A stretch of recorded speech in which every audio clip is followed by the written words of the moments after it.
Ciao a tutti, good evening, welcome to Monte Carlo. So we've just had a technical presentation in which some very intelligent men from Ducati talked to some slightly less intelligent men from the press. And they've given us all the technical lowdown on the 2017 Monster 1200. Now it's a bit of an eye-opener really, because to look at, it doesn't look massively different from the existing Monster 1200, which is a bike we've had around since 2014. However, it turns out, if you go from the front to the back, pretty much every major part has been upgraded or improved, or simply replaced altogether. The front, the headlight now has some little LED daytime running lights. It's a completely new unit to the previous one. In the middle of the bike, the tank is slimmer and makes it give a slightly more compact feel. And at the back of the bike, even the tail has been shortened and thinned out as well. And it's not just an optical illusion, the whole bike really actually is a whole inch shorter. That's thanks to the new swing arm at the back of the bike. And that reduced wheelbase should make it feel a bit more sporty to ride. And of course they've not forgotten the noisy bit in the middle of the bike either. That's still the 1198cc 90-degree V-twin that we know from the previous bike, as well as the Multistrada and the Diavolo before that. And they've teased a little bit more power out of it. It's now up to 150 horsepower from the previous bike's 135, 10 more on the S, but now both bikes get that full 150 horsepower. And just to put that into context, the very first Monster, the 1993 Monster 900, made just 75, so we're talking about a bike with twice as much power as the original. To go with the superbike levels of performance we've now got from the Monster, there's now superbike standard of electronics. The previous Monster already had traction control and ABS and rider modes. This new bike has all of those, but made even better. And in addition to that, on the S version, there's also a quick shifter, an up and down quick shifter, so you don't have to use the clutch when you're going up and you don't have to use the clutch when you're going down.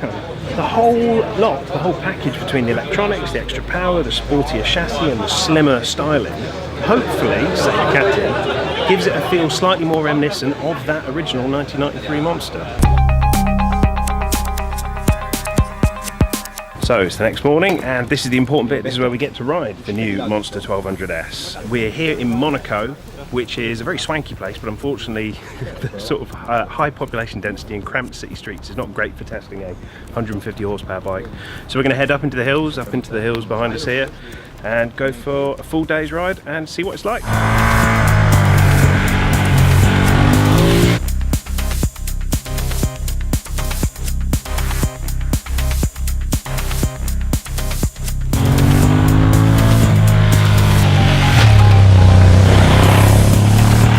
After several hours, countless hairpins and a 3,000 foot climb, we've stopped for a bite to eat and a chance to collect our thoughts. Well, first thoughts are completely dominated by the engine on this bike. The 1198cc motor is an absolute peach. It feels immense.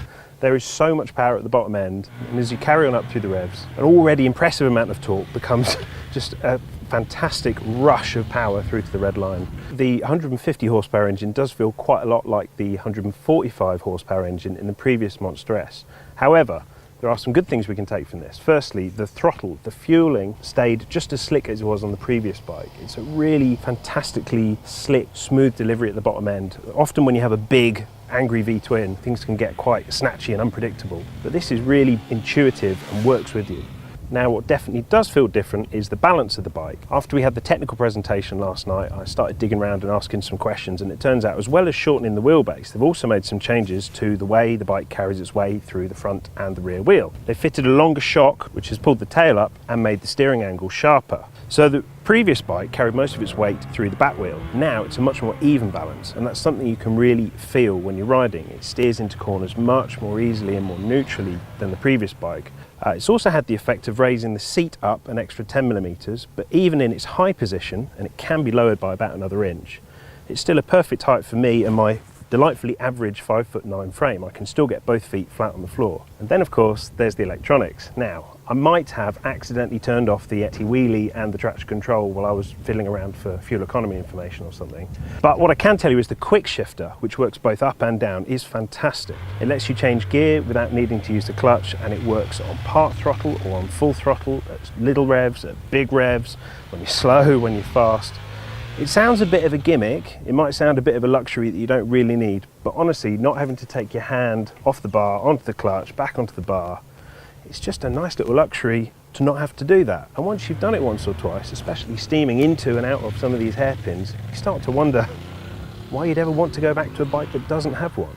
So that's some first thoughts of the bike. Obviously we've still got the rest of the day to go out and enjoy the pleasant weather and hopefully find some faster riding and really see what this chassis is like and see how these electronics work.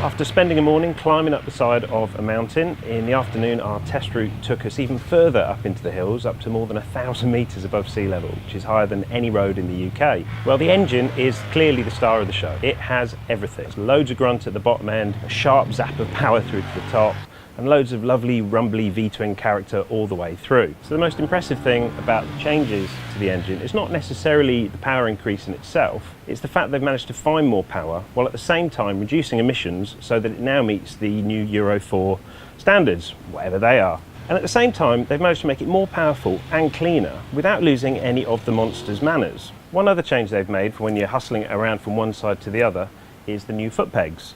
Now on the old bike, the rider's pegs and the pillion pegs were both cast in the same piece, and that meant that when you tried to ride with your toes on the pegs, you couldn't really tuck your heels in very much. For this bike, they've separated the rider and the pillion pegs, and that does give you a little bit more space to get them tucked in. It's not a total success, however. On the right-hand side, your heel now touches the exhaust, and on the left-hand side, it rubs on the swing arm. So it's better, but not quite perfect. The suspension and brakes are also worth a mention too. Obviously, both very fancy brand name Öhlins and Brembo parts, but the good thing is they feel set up for the road. The Öhlins isn't some kind of sadistic, super stiff track setup. It's firm, but well damped. It never felt harsh over any of the rough road surfaces that we were on. Meanwhile, the Brembo M50 front brakes, the same that you'd find on a Panigale, have massive amounts of power and great consistency, never faded once throughout all the downhill hairpins we were riding. They don't feel grabby when you're down in the city either. As for the new electronics, well, they make life either as easy or as exciting as you want it to be. For some of the day, I rode round with all the help turned off and the throttle cranked right up to its angriest, so that I could feel the full force of that engine exploding out the slower corners. However, later in the day, I then put it back into touring mode, which calms the throttle down, adds the traction control and some anti-wheelie, and it just makes life so simple. You don't need to think about what the bike's doing, it just drives politely forwards out of the corner. The bike comes with 3 modes, sport, touring and urban. And if it all sounds a bit complicated, it's perfectly intuitive to use. It's all controlled from some new switchgear and it's all displayed very clearly on the full colour dash. The grey S model, the bike we've been riding today, comes in at £14,632 on the road, which is quite a lot. The red version is £200 cheaper, £14,432. But if you're looking for a bit more of an economical Monster 1200, there is of course the standard non-S version. So that comes in at just £11,632. It's funny, Ducati say that they look back to the original Monster 900 when they were designing this new bike, right down to the aluminium clip holding the fuel tank on. However, with its cleaner emissions, LED daytime running lights and cutting-edge electronics, this doesn't feel like a nod to the past at all. It feels like a thoroughly modern Monster.